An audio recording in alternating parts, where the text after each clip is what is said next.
Thank you, Mr. Chairman, and thank you all for being here and the courage it took to come forward and again, the sacrifice that each of you have made. I serve on the National Security Subcommittee for the Financial Services Committee, so I really want to stay in the national security lane, if I may.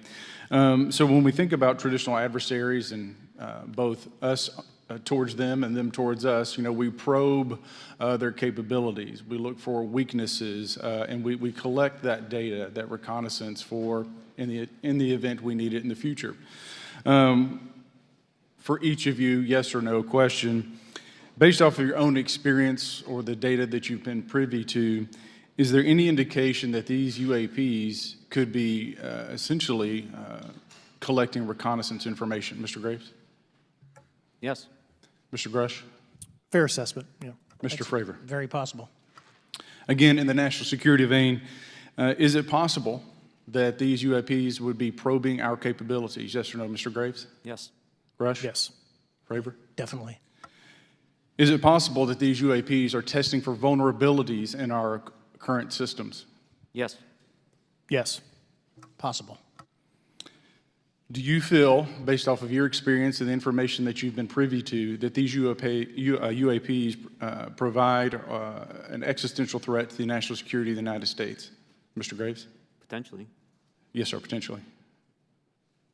Same answer, potentially. Yeah, I'd say Fravor. definitely, potentially. Mr. Graves and Fravor, you know, in the event that your encounters had become hostile, would you have had the capability to defend yourself, your crew, your aircraft? Absolutely not. Sir? No.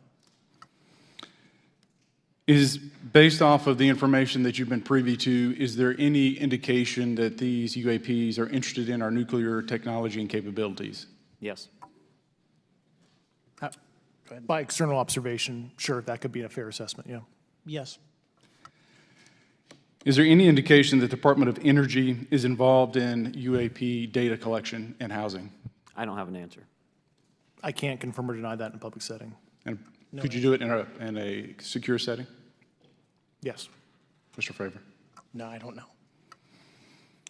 Mr. Chairman, you know, I think I'm the last member to go, but there clearly is a threat to the national security of the United States of America.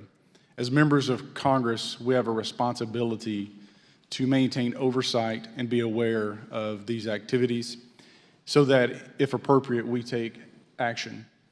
I would encourage the chairman to demand that we have any and all, but in particular Mr. Grush, talk to us in a skiff.